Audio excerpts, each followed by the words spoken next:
நமஸ்காரம். நமஸ்காரம். 6 பாகத்தில் பெரியவாளுடைய அனுகிரகம் உங்களுக்கு எப்படி கிடைத்தது?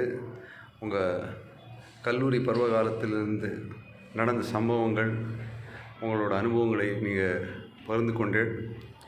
மேற்கொண்டு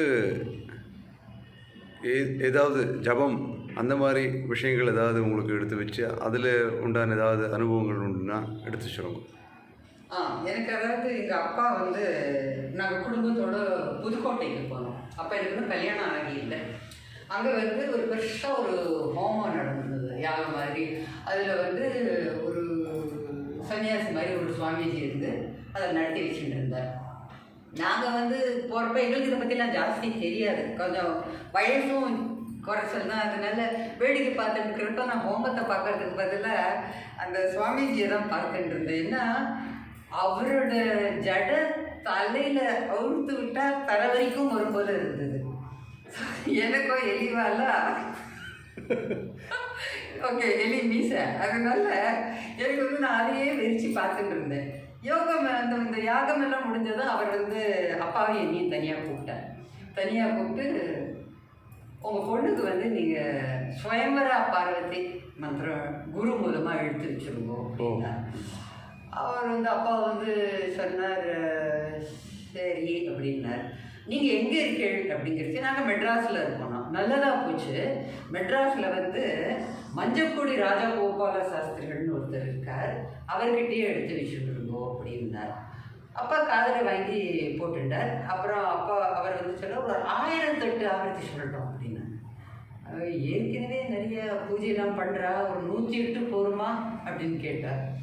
அவர் சொன்னார்ல 1008 சொல்லட்டும் அப்படின்னுட்டு நாங்கள் அப்புறம் கிளம்பி வந்துவிட்டோம். நான் நகர்ந்ததும் நான் அப்பா கிட்ட சொன்னேன், அப்பா எனக்கு வந்து கருணாமண்டலி நாராயண சாஸ்திரர்கிட்டேருந்து ஜபம் எடுத்துக்கிறதுக்கு தான் விரும்புகிறேன் அப்படின்னு. அதுக்கு காரணம் என்னன்னா அவர்கிட்ட நான் அடிக்கடி போயிட்டு இருந்தேன். மாம்பலத்தில் இருந்தார் அவர். எனக்கு இந்த மகாபாரதத்தில் இந்த வேர்ட் ஃபார் வேர்ட் டிரான்ஸ்லேஷன் அப்படியே எல்லா சந்தேகங்களையும் அவர்கிட்ட தான் நான் கேட்டுட்டு இருந்தேன். அவர் ரொம்ப அவரை பற்றி ஒன்று சொல்லணும்னா அவர் ரொம்ப எளிமையானவர்.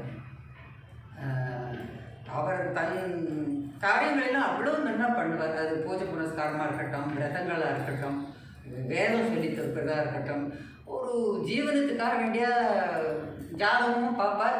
ஆனால் ஜாதகம் பார்த்து இது பண்ணாலும் யாராவது 5 ரூபா வச்சாலும் முகத்தில் சலனம் இருக்காது, 100 ரூபா வச்சாலும் சலனம் இருக்காது. வெறும் பழம் வச்சு கட்டுண்டாலும் ஒன்றுமே இல்லாத அப்படியே பேசாத என்ன கொடுக்குறாலும் வாய்ப்பா. சிலர் ஒன்றுமே தராத நமஸ்காரம் பண்ணிட்டு போவா. பணத்தை கண்ட ஒரு அது ஒரு துச்சமாக தான் நினைச்சார் அவர். ரொம்ப சாத்வீகமான அவர்கிட்ட தான் எனக்கு வந்து இதை எடுத்துக்கணும்னு ரொம்ப ஆசையாக இருந்தது. அப்போ அங்கே போனதும் நாங்கள் வந்து மெட்ராஸுக்கு வந்தோம். அப்பா வந்து நாராயண சாஸ்திரிகிட்ட சொல்லி உமாவுக்கு வந்து ஸ்வயம்பரா பார்வதி மந்திரம் எடுத்து வச்சு கொடுக்கணும். சரின்னு ஒரு நாள் குறிப்பிட்டது. அதில் வந்து அவரால் வர முடியலை. அப்புறம் சரி ஓகே அவருக்கு ஏதோ ப்ரோக்ராம் இருந்திருக்கு போல இருக்குது அப்படின்னு இன்னொரு நாள் பிடிச்சது. அதுவும் சரியாக வரலை. ஆச்சரியமாக இருந்தது. ஐ திங்க் 3ஆவது தடவை இன்னும் அவருக்கு வந்து சிவியராக பேதி மாதிரி வந்துடும். ஏதோ ஒரு தடுக்கிறதுன்னு அவருக்கு தோணிடுது. எனக்கு வந்து இதை எடுத்து வைக்கிறதுக்கு பதிலாக ஏதோ தடுக்கிறதோன்னு ஆச்சு. ஏன்னா அவர் வந்து தனக்கு உடம்புக்கு ஏதாவது வந்ததுன்னா படுத்தவே மாட்டார், ஒன்றும் பொருட்படுத்தவே மாட்டார். அவர் லங்கனம் பரம ஔஷதங்கிற மாதிரி வந்து சொல்லுவா இல்லையா, அது எதை எடுத்தாலும் ஒரு பட்டினி. ஒரு ஸ்பெக்ஸுக்கு மாத்திரம்தான் டாக்டர் கிட்ட போனதா எனக்கு நினைவு. அப்பேற்பட்ட உத்தம பிராமண சிரேஷ்டர் அவர். ஸோ இதில் என்ன ஆயிடுச்சுன்னா அப்பாவுக்கு வந்து கொஞ்சம் நெருடலாக இருந்தது. சரின்னு புது பெரியவா கிட்ட போய் கேட்டு உமாவுக்கு வந்து ஸ்வயம்பரா பார்வதி மந்திரம் எடுத்து பண்ணணும்னு சாந்தானந்த சுவாமிகள்னு ஒருத்தர் புதுக்கோட்டையில் சொன்னார். அது வந்து நாராயண சாஸ்திரத்துக்கு எடுக்கிறதுக்கு பார்த்தது என்னமோ தடுக்கிட்டே இருக்குது, இது தெய்வ குற்றமா என்னன்னு தெரியலை அப்படின்னு. ஏன் காஞ்சிபுரம் சாஸ்திரர்கிட்டயே ஃபிக்ஸ் பண்ணிடலாமே அப்படிங்கிற மாதிரி சொன்னார். இல்லை அவள் மானசீகமாக நாராயண சாஸ்திரர்கிட்ட தான் எடுத்துக்கணும்னு இருக்கா, குரு மூலமாக எடுத்துக்கணும்னு இருக்கா அப்படின்னதும் அப்படின்னா அவர்கிட்ட தான் எடுத்துக்கணும், வேறு யார்கிட்டையும் போக வேண்டாம் அப்படின்னு கொஞ்சம் ஒரு நிமிஷம் சும்மா இருந்துட்டு அப்புறமா சரி இனிமேல் எல்லாம் சரியாக நடக்கும் அப்படின்னுட்டார். அப்புறமா என்ன நாள் ஃபிக்ஸ் பண்ணோமோ அதில் எனக்கு இந்த மந்திரோபதேசம் ஆச்சு. மந்திரோபதம் ஆச்சு. நான் 108 தான் சொன்னேன், 1008 சொல்லலை. ஏன்னா இல்லாட்டாலுமே எனக்கு ரொம்ப நெடுக போயிட்டு இருந்தது, அதனால 108 தான் சொன்னேன். பலன் ரொம்ப நன்றாக கிடைத்தது என்று தெரிகிறது. ஆமாம், கண்டிப்பாக. ஏன்னா இது சத்புருஷனுக்காகவே சொல்லுவா இல்லையா? ஸோ அது மாதிரி. ஸோ இவருக்கு கல்யாணம் இவரோட நிச்சயம் ஆயிடுதுன்னு தெரிஞ்சதும் எனக்கு இதை கண்டினியூ பண்ணுறதா என்னன்னு தெரியல. அந்த மந்திரத்தை நான் என்ன ஒன்று கேள்விப்பட்டேன்னா, இது கேள்வி தான் எனக்கு. ஒரு யங் லேடி, அவளுக்கு வந்து திடீர்னு புத்தி சுவாதீனம் இல்லாத போயிடுதுன்னு கேள்விப்பட்டேன். பெங்களூர்லேயோ எங்கேயோ. அவள் எங்கெங்கெல்லாமோ நியூரோ சர்ஜன்ஸ் கிட்டெல்லாம் போய் காட்டியிருக்கா, ஒரு பிரயோஜனமும் இல்லை. யாரோ சொன்னாலும் நீங்கள் வந்து காஞ்சி பெரியவா கிட்ட போய் காட்டும் போலேன் அப்படின்னு. சரின்னு அந்த பொண்ணை கூட்டிகிட்டு காஞ்சி பெரியவா கிட்ட கூட்டிகிட்டு போனேன் அவள் அம்மாலாம். அப்போது வந்து பெரியவா அவளை பார்த்துட்டு, நாளைக்கு ஸ்நானம் பண்ணிவிட்டு 2-3 வாழைப்பழங்கள் எல்லாம் எடுத்துக்கோ, பசுமாட்டை 3 வாட்டி பிரதட்சணம் பண்ணு, அது காதில் ஒரு மந்திரத்தை ஓது, இந்த வாழைப்பழத்தை கொடு. அப்புறம் திரும்ப 3 பிரதட்சணம் பண்ணு, அடுத்த மந்திரத்தையும் காதில் ஓதிவிடு. இப்படி ஒரு மந்திரத்தையாக அந்த காதில் ஓதி வாழைப்பழத்தை கொடுத்துக்கலாம். மந்திரங்களை விசர்ஜிக்கும் வழி. ஆமாம், அது வந்து என்னன்னா ஆச்சரியம். அதில் என்னன்னா, ஒவ்வொரு மந்திரமும் அவள் வந்து அந்த காதில் சொன்னதும் அந்த தலையை ஆமோதிச்சதான், தலையை ஆட்டி ஆமோதிச்சதான். ஒவ்வொரு மந்திரம் முடிகிறப்பவும் அப்படியே அவளுக்கு சரியாக போயிடுது. ஸோ நான் என்ன கேள்விப்பட்டேன்னா, ஒரு மந்திரோபதேசம்னு குரு மூலமாக எடுத்துட்டா, ஃபர்ஸ்ட் ஆஃப் ஆல் எல்லாருக்கும் கொடுத்துட மாட்டான் மந்திரோபதேசம். அவள் நிஜமாவே சீரியஸாக பண்ணுறாளா அப்படின்னு பார்த்துப்பா. இல்லாட்டா நாம் பண்ணாட்டா அது சேர்த்து வச்சு யார் உபதேசம் பண்ணாளா அவள் பண்ணணும்னு சொல்லுவாள் பிராயச்சித்தமாக. ஸோ ஓரளவுக்கு நிஜமாவே ஸ்ரத்தையாக இருக்கிறவள்கிட்ட தான் கொடுப்பா அப்படின்னு சொல்லுவாள். ஸோ எனக்கு இப்போ என்ன பண்ணுறதுன்னு தெரியல. இவரோட கல்யாணம் நிச்சயம் ஆகிடுது, கண்டினியூ பண்ணுறதா என்னன்னு தெரியல. ஸோ எங்கள் அப்பா கிட்ட சொன்னேன், நீங்கள் ஒன்றா பெரியவாளை போய் கேட்டுட்டு வரீங்களா அப்படின்னு. பெரியவா பார்க்குறதுக்கு அப்போ அவர் ஊராக இங்கே இல்லாமல் வெளியிலெல்லாம் போயிட்டு இருந்தார் இல்லையா? ஸோ அந்த சமயத்தில் அவர்கிட்ட போய் கேட்டார். கேட்டுட்டு வந்துட்டு அவர் சொன்னார், புருஷனோட ஸ்ரேயஸுக்காக அவனை வந்து கண்டினியூ பண்ண சொல்கிறாருமா, ஒரு அட்லீஸ்ட் 11 ஹவர்க்கையாவது இனிமேல் கண்டினியூ பண்ணிட்டு நிறுத்திடாத அப்படின்னா. இப்போயே நீங்கள் கண்டினியூ பண்ணுறீங்க? இப்போ வரைக்கும் பண்ணிட்டுருக்கேன், கூடவே கூட பண்ணுறேன், பட் கண்டிப்பாக பண்ணிகிட்டே இருக்காங்க, விடுறதில்லை. ஆனால் தம்பதியே அப்புறம் நாங்கள் 2 பேரும் இதே கருணாமண்டலி நாராயண சாஸ்திரி கிட்ட ராமஷடக்ஷரி மந்திரம் எடுத்துட்டோம், மந்திரோபதேசம் எடுத்துட்டோம். இதுதான் நான் பெரியவா சொன்னான், சரி ராமான்னு சொல்லியிருந்தார் இல்லையா? ஸோ அதையே நாங்கள் மந்திரமாக எடுத்து இது பண்ணிட்டோம். இந்த மாதிரி போயிட்டே இருக்கிறப்போ ஒரு தடவை எல்லோரும் கேட்டால், உங்களுக்கெல்லாம் பரவாயில்ல, நீங்கள் அடிக்கடி பெரியவாளையெல்லாம் பார்க்க போகிறேன், தரிசனம்லாம் பண்ணுறேன், உங்களுக்கு இன்னும் ஒரு மாதிரி ஒரு விஐபி மாதிரி இருக்கோ, கொஞ்சம் அந்த ஒரு அகங்காரம் வந்து விடுதோ அப்படிங்கிற ஒரு எண்ணம் வர்றப்போ ஒரு இன்சிடெண்ட் நடந்தது. ஏன்னா அங்கே பால்வண்ணா, வேதபுரி, ஸ்ரீகண்டன், எல்லாருக்கும் கண்ணன் எல்லாருக்கும் அப்பாவை நன்னா தெரியும். வந்தானே எம்ஏல கட்டையில் வந்திருக்காரோ நாங்கள்லாம் உடனே போவோம், அந்த மாதிரி தான் நடந்துட்டு இருந்தது. அவர்கிட்ட போனதும் நமஸ்காரம் பண்ணி என்ன விடுவோம் என்னென்ன எல்லாத்தையும் எல்லாம் நடந்துட்டு இருந்தது. இப்போ இந்த ஒரு சமயத்தில் என்ன ஆச்சுன்னாக்க, எங்கள் அம்மாவோட கசின் பிரதர், அவரோட மனைவி வந்து உஷான்னு பேர். அம்மா உஷாமணி சொல்கிறதுனால நாங்களும் உஷாமணின்னு தான் அவங்கள கூப்பிட்டு இருந்தோம். தெரியவா பார்த்தேன். இப்போ காஞ்சிபுரம்னா மெட்ராஸ்லேருந்து போகிறது ரொம்ப ஈஸி. பட் அவர் ஊராக வெளியூருக்கெல்லாம் போக விட்டு யார் துணைக்கு வருவார் அப்படிங்கிறப்ப தான் எங்களோட சேர்ந்துப்பான். ஸோ நான் வந்து ஒரு நாளைக்கு உஷாமணிக்கு ஃபோன் பண்ணி, உஷாமணி நாங்கள் வந்து பெரியவாளை தரிசனம் பண்ண போகிறோம், உங்களுக்கு டிக்கெட் எடுக்கலாமா அப்படின்னு கேட்டேன். நான் அப்படின்னு நாங்கள் வாட் இஸ் திஸ், இப்படி ரியாக்ட் பண்ணுறா அப்படின்னு ஆச்சரியப்பட்டேன்.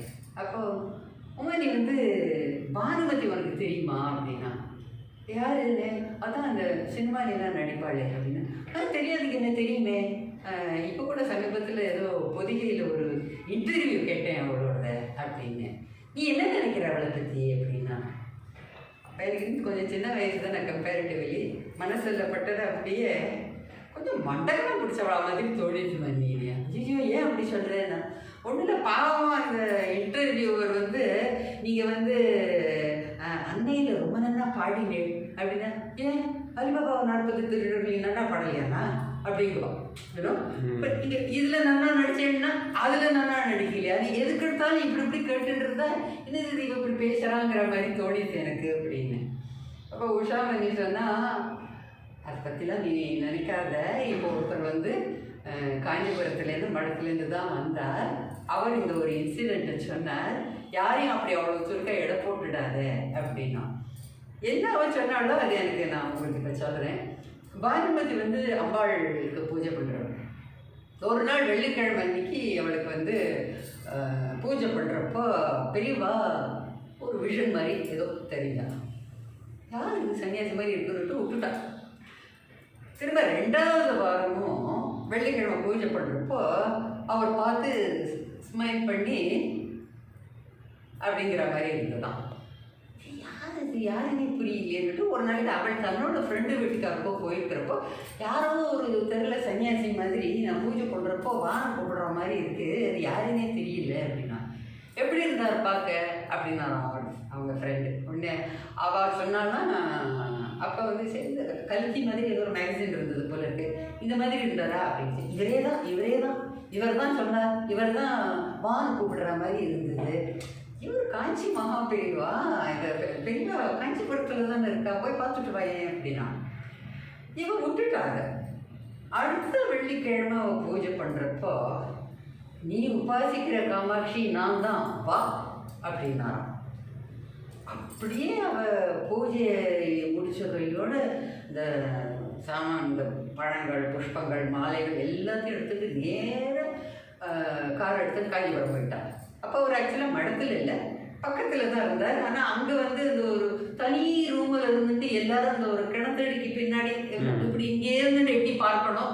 அவர் அந்த சமயத்தில் பெரியவா ஜாஸ்தி வெளியில் வர்றதில்லை, தான் அந்த ரூமில் இருந்துட்டு இருந்தார். ஏவியும் தொட்டுன்னு ஆசீர்வாதம் பண்ணுறது இதெல்லாம் ஒன்றுமே கிடையாது. எல்லாரும் அங்கேருந்து பார்த்துட்டு நமஸ்காரம் பண்ணிட்டு போயிட்டு இருந்தா. கரெக்டாக இவள் கப்பல் மாதிரி கார் வந்து அங்கே இறங்குறதுக்கும் பெரியவா கிடுகிடுன்னு ஒரு பெஞ்ச் அங்கே போட்டு உட்காந்துக்கிறதுக்கும் சரியாக இருந்தது. வெளியில் எல்லாருக்கும் ஒரே ஆச்சரியம், பெரியவா வெளியில இருந்து உட்காந்துருக்காங்க. பானுமதி இறங்கி வந்தா. இறங்கி வந்து தட்டில் இருக்கிற எல்லா காணிக்கைகளையும் கீழே வச்சுட்டு, நான் தான் பானுமதி, சினிமா ஸ்டார். நான் ஒவ்வொரு தடவை பூஜை பண்ணுறப்போ நீங்கள் வந்து நான் தான் நீ உபாசிக்கிற காமாட்சிங்கிறீங்களே, நான் உபாசிக்கிற காமாட்சி நீங்கள் தானா அப்படின்னா. இப்போ படப்படன்னு இப்படி பேசினது கேட்டதும் பக்கத்தில் இருக்கிறவளுக்கு தூக்கி வாரி போட்டது. இப்படி பேசுகிறா அப்படின்னு. அவர் ஒன்றும் பண்ணலை, ஒன்றும் சொல்லலை. எழுந்தார். அந்த தண்டம் இருக்கும் இல்லையா, அதை கையில் வச்சுட்டார். இப்படி இடைய நெளிச்சுண்டு ஸ்திரீ மாதிரி நின்றுட்டு இப்படி நின்றுட்டார். பானுமதி அம்மா யாரை பார்த்தாலும் தெரியாது. இந்த தண்டம் சமர்ப்பிப்பான்னு சொல்லுவா தெரியுமா, தண்டத்தை கீழே போட்டால் கொட்டுன்னு விழும். அந்த மாதிரி உதகட்டியே கீழே விழுந்தா, நமஸ்காரம் பண்ணா. காமாட்சியை பார்த்துட்டேன் அப்படின்னு ரொம்ப சந்தோஷப்பட்டா. அதோட தெளிவாக நிறுத்தலை. அந்த மாலை அவள் கொண்டு வந்ததை தான் போட்டுண்டு அதை அவள்கிட்டே திரும்ப கொடுத்துட்டு திரும்ப ரூமுக்கு போயிட்டார். ரூமுக்கு போனதுக்கு கூட இருந்தவாள்லாம் சும்மா இருப்பாள். எனக்கு கொஞ்சம் பிரசாதம், ஒரு புஷ்பம் அப்படி இப்படி ஒவ்வொருத்தராக கொஞ்சம் கொஞ்சமாக வாங்கிட்டு போயிட்டு இருந்தான். அவளுக்கு இப்போ வரைக்கும் என்ன இப்படி பேசுகிறான்னவா, பெரியவாளே இவளுக்கு இப்படி ஒரு அனுகிரகம் கொடுத்துட்டான்னதும் எல்லாம் மாறி போச்சு அப்படியே.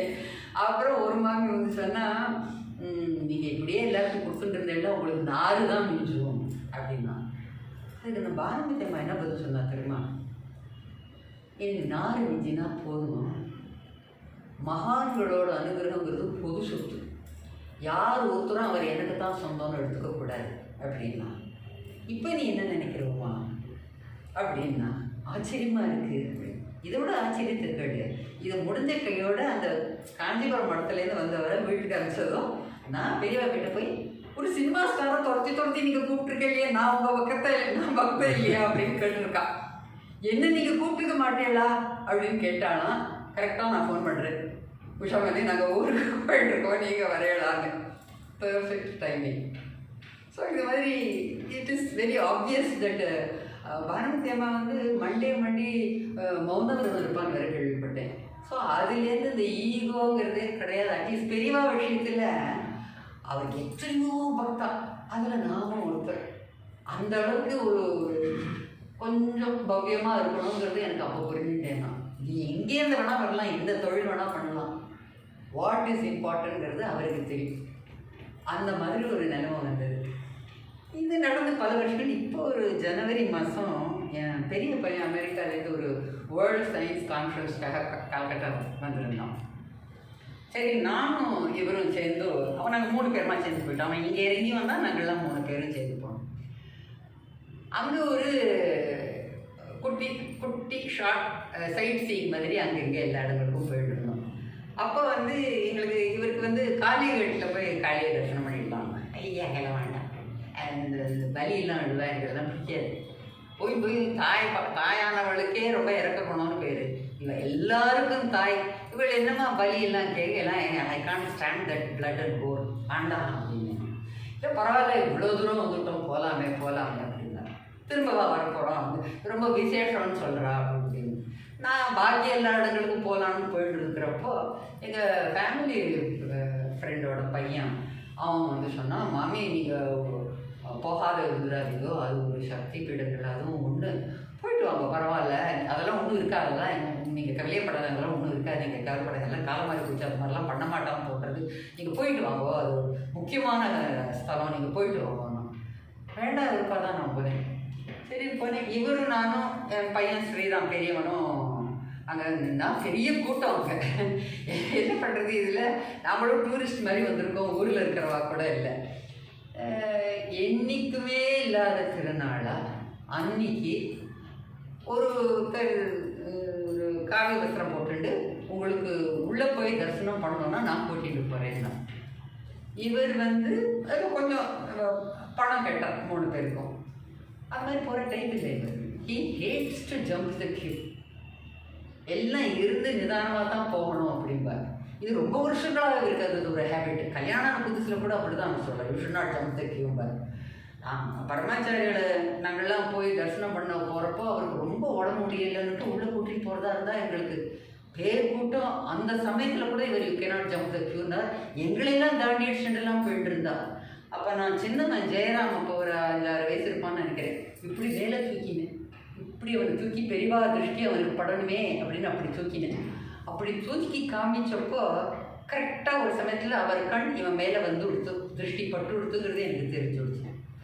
அதாவது என் முகமும் அவன் உடம்பும் தான் தெரிஞ்சிருக்கும் பெரியவாளுக்கு, அந்த மாதிரி. அப்படி அவர் வந்து சரி விட்டார், ரொம்ப தூக்கி வாரி போட்டது, என்ன இவர் இப்படி சொல்கிறாரே அப்படின்னு. சரி போனேன். அங்கே போய் சீன் போட முடியாது இல்லையா. சரி நாங்கள் போனோம். அந்த கூட்டத்தெல்லாம் தாண்டிட்டு இவர் I don't know how he manage நேராக கர்ப்பகிரகத்துக்கிட்ட கொண்டு வந்துட்டார். அங்கே போனதும் அந்த பூஜாரி உள்ள உட்காந்துருந்தார். அவர் வந்து உள்ள வாங்குங்கிற மாதிரி கைப்பட்டு அப்படின்னு காட்டினார். சரி நான் காலை எடுத்து இப்படி வச்சேன்.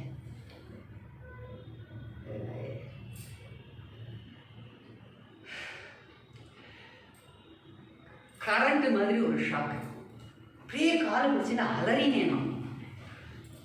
ஸ்ரீராம் பக்கத்தில் இருந்தவன் அவன் எனக்கு சரி எனக்கு நீ கேப்பில் தான் ஏதோ பட்டுட்டேன் நான் நினச்சான்.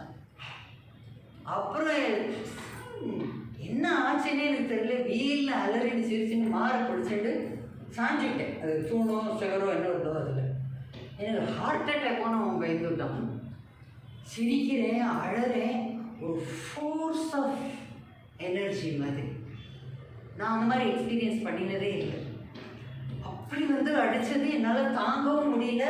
ஒரு க்ஷணத்துக்கு எனக்கு வந்து அந்த நாட்டை தொங்க போட்டுன்னு காளி மாதிரி தெரியல, உக்ரமாக தெரியல. உக்ரமாக தெரியாதே நம்ம காமாட்சியம்மன் எப்படி பிரசன்னமாக சிரிச்ச முகமாக இருக்கா அந்த மாதிரி தெரிஞ்சா. எல்லாமே லைட்னிங் ஸ்பீடில் முடிஞ்சு கொடுத்தது. இதெல்லாம் முடிஞ்சது எனக்கு அதை எக்ஸ்பிளைனே பண்ண தெரியல. ஏன்னா இந்த வாட் இஸ் இட் தென், அது என்ன ஒரு ஜஸ்ட் எனர்ஜி தானா அப்படின்னா. இங்கே இதுக்கெல்லாம் ஜலாபிஷேகம் பண்ணி சந்தன குங்குமம்லாம் இட்டுட்டு இருக்கேனே, இது நிஜமா இல்லை வெறும் எனர்ஜிங்கிறது தான் நிஜமா? எனக்கு ஒன்றுமே புரியலையே, ரொம்ப ஆச்சரியப்பட்டேன் நான். அந்த ஒரு எக்ஸ்பீரியன்ஸ் என்னால் மறக்கவே முடியல. அவ்வளோ சந்தோஷப்பட்டேன். யார் எனக்கு அந்த கைடு கூட்டின்னு வந்து ப்ரீஸ்ட் கையோடு எனக்கு வந்து குங்குமம் சேர்த்தா பிரசாதம் விட்டுவிட்டு எனக்கு கொஞ்சம் ஒரு சொப்பு மாதிரி ஒரு இதில் கையோடு கொடுத்தார். கொடுத்துட்டு அவர் வந்து எல்லாருக்கும் தெரிஞ்சுட்டு இந்த குரு இந்த கைடு வந்து சொன்னார், இவங்கம்மா காளி ஆகையா அப்படிங்கிற மாதிரி ஏதோ சொன்னார். This was an experience I can never forget. ஏன்னா எனக்கு அது அருகதையா இல்லையா அதெல்லாம் எனக்கு ஒன்றும் தெரியல. பட் இதுவும் நடந்தது. இதை நான் போக மாட்டேன்னு சொன்னது உண்மை. இவர் கியூவெல்லாம் ஜம்ப் பண்ணிட்டு நாங்கள் போனது உண்மை. நேர கர்ப்ப கிரகத்தில் போனது ஒன்று. நான் காரை உள்ளே எடுத்து வச்சது ஏதோ ஒன்று ஒரு ஒரு அலைகள் மாதிரி வந்தது, ஒரு எனர்ஜி. அது அடித்தது உண்மை. என்னையும் மீறி நான் சிரித்து அழுதுண்டு எல்லாம் பண்ணினதும் உண்மை. அவர் குங்குமம் ஆகிட்டது உண்மை. வெளியில் வந்ததும் it was such a nice feeling. அவருக்கு நாங்கள் அந்த கைடுக்கு கூடவே கூட தந்தோம். இதெல்லாம் நடந்து முடிஞ்சு அப்புறம் வீட்டுக்கு நிதானமாக அப்புறம்லாம் வர்றப்போ ஒரு நாளைக்கு யோசித்தேன், பானுமதி அம்மாவுக்கு இப்படி தான் அனுகிரகம் பண்ணாரா, எனக்கும் அப்படி தான் பண்ணியிருக்காரோ. சுற்றி சுற்றி சுற்றி எல்லாரும் பெரியவாக்கிட்ட தான் முடியும். இந்த மாதிரி ஒரு அனுகிரகம் எனக்கு ஆச்சு. இதை என்னால் மறக்க முடியாது. இன்னைக்கு வச்சுட்டு இருக்கேன். அந்த குங்குமம் அவர் என்ன கொடுத்தாரு விட்டுக்கிறேன்னு இல்லையோ அதை பொக்கிஷமாக வச்சுட்டு இருக்கேன். இது மாதிரி எதை எடுத்தாலும் எனக்கு பெரியவா தான். அவர் தான் கூடவே என்னோட எங்கே எல்லா இடங்களுக்கும் வராருன்னு என்னோட அபிப்பிராயம். அவரோட அனுகிரகத்தினால தான் எங்களுக்கு இந்த காளி காட்டில் மறக்க முடியாத ஒரு அனுபவம் நடந்தது. No ego nothing. பட் என்னமோ அவர் எனக்கு இந்த மாதிரி அனுகிரகம் பண்ணணும்னு நினச்சிருக்காரு.